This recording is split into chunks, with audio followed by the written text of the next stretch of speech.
Hi friends, എല്ലാവർക്കും നമസ്കാരം. എല്ലാവർക്കും സുഖമെന്ന് വിശ്വസിക്കുന്നു.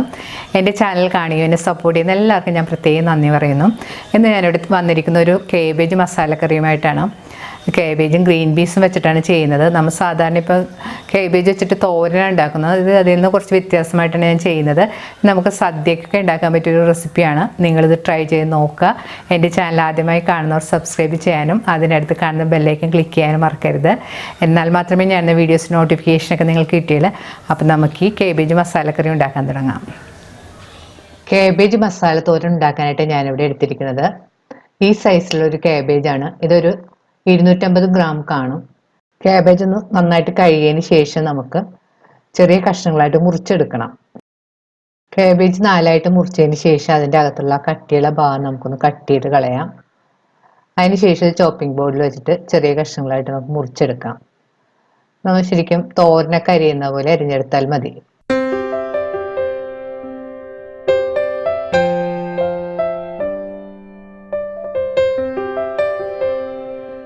ഇപ്പോൾ കേബേജ് എല്ലാം ഇതുപോലെ ചെറിയ കഷ്ണങ്ങളായിട്ട് മുറിച്ച് വെച്ചിട്ടുണ്ട്.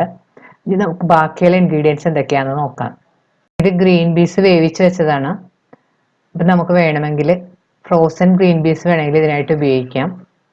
ഉഴുന്നുപരിപ്പ് 1 ടേബിൾ സ്പൂൺ, 1/2 ടീസ്പൂൺ കടുക്, കുറച്ച് കറിവേപ്പില, 2-3 ഉണക്കമുളക് ഇതുപോലെ കഷ്ണങ്ങളായിട്ട് മുറിച്ചത്, 1/4 കപ്പ് ചെറിയ ഉള്ളി ചെറിയ കഷ്ണങ്ങളായിട്ട് മുറിച്ചത്. ചെറിയ ഉള്ളിക്ക് പകരമായിട്ട് സവാള ചെറിയ കഷ്ണങ്ങളായിട്ട് മുറിച്ചെടുത്താലും മതി. കേബേജ് മസാലയിൽ ഞാൻ ഇതുപോലെ തേങ്ങാക്കൊത്ത് ചേർക്കുന്നുണ്ട്. ഒരു 3 ടേബിൾ സ്പൂൺ തേങ്ങ ഇതുപോലെ ചെറിയ കഷ്ണങ്ങളായിട്ട് മുറിച്ചെടുത്തത്, 1/2 കപ്പ് തേങ്ങാപ്പീര. ഇപ്പം തേങ്ങാക്കൊത്തില്ലെങ്കിൽ തേങ്ങാപ്പീര മാത്രം വെച്ച് നമുക്ക് ഇത് ഉണ്ടാക്കിയെടുക്കാം. മഞ്ഞൾപ്പൊടി, ഉപ്പുപൊടി, ഗരം മസാലപ്പൊടി, മുളക് പൊടി. മുളക് പൊടിയൊക്കെ നിങ്ങളുടെ എരിവിൻ്റെ പാകത്തിനനുസരിച്ച് ചേർത്ത് കൊടുക്കാം കേട്ടോ. ഈ മസാലത്തോരൻ ഉണ്ടാക്കാനായിട്ട് നമുക്കൊരു പാൻ ചൂടാക്കാൻ വെക്കാം.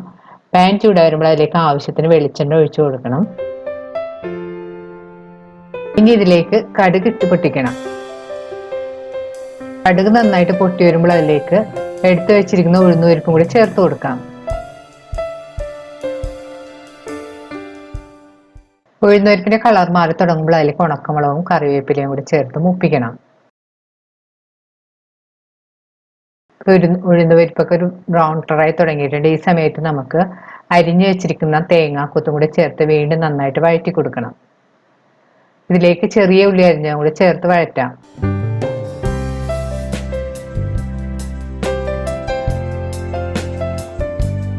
ഇനി ഇതിലേക്ക് ആവശ്യത്തിനുള്ള ഉപ്പുപൊടി കൂടി ചേർത്ത് വീണ്ടും നന്നായിട്ട് വഴറ്റി കൊടുക്കാം. ഉള്ളി ഒരു ചെറിയ ലൈറ്റ് ബ്രൗൺ കളറായി വരുമ്പോൾ അതിലേക്ക് മുളക് പൊടി, മഞ്ഞൾപ്പൊടി, ഗരം മസാലപ്പൊടിയും കൂടി ചേർത്ത് വീണ്ടും നന്നായിട്ടൊന്ന് വഴറ്റി കൊടുക്കാം.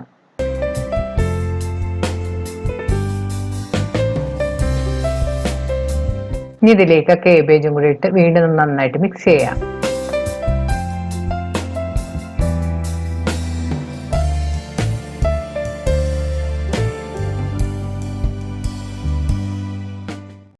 ഇതിലേക്ക് എടുത്തു വെച്ചിരിക്കുന്ന തേങ്ങാപ്പീരയും ഗ്രീൻ പീസും കൂടെ ചേർത്ത് കൊടുക്കാം. വീണ്ടും നന്നായിട്ട് മിക്സ് ചെയ്ത് യോജിപ്പിക്കണം.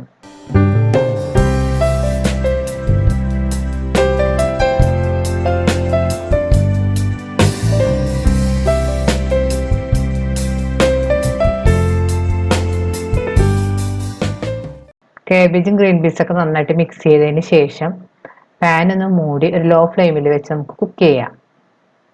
ഇടയ്ക്ക് പാൻ്റെ മൂടി മാറ്റിയിട്ടൊന്ന് ഇളക്കി കൊടുക്കണം.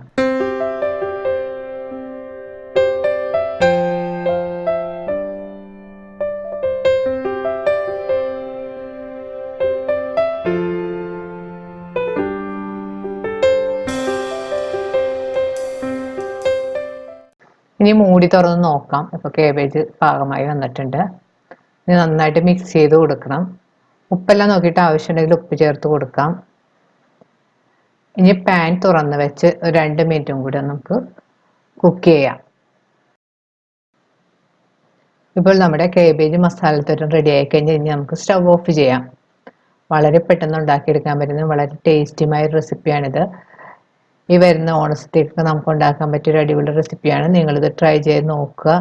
ഈ വീഡിയോ ഇഷ്ടപ്പെടുകയാണെങ്കിൽ ലൈക്ക്, ഷെയറും കമൻറ്റും. എൻ്റെ ചാനൽ ആദ്യമായി കാണുന്നവർ സബ്സ്ക്രൈബ് ചെയ്യാനും അതിനടുത്തുള്ള ബെല്ലൈക്കൻ ക്ലിക്ക് ചെയ്യാനും മറക്കരുത്. എന്നാൽ മാത്രമേ ഞാൻ ഇടുന്ന വീഡിയോസിൻ്റെ നോട്ടിഫിക്കേഷനൊക്കെ നിങ്ങൾക്ക് കിട്ടിയാൽ വീണ്ടും ഇതുപോലുള്ള നല്ല റെസിപ്പിയുമായി നമുക്ക് കാണാം. Thank you.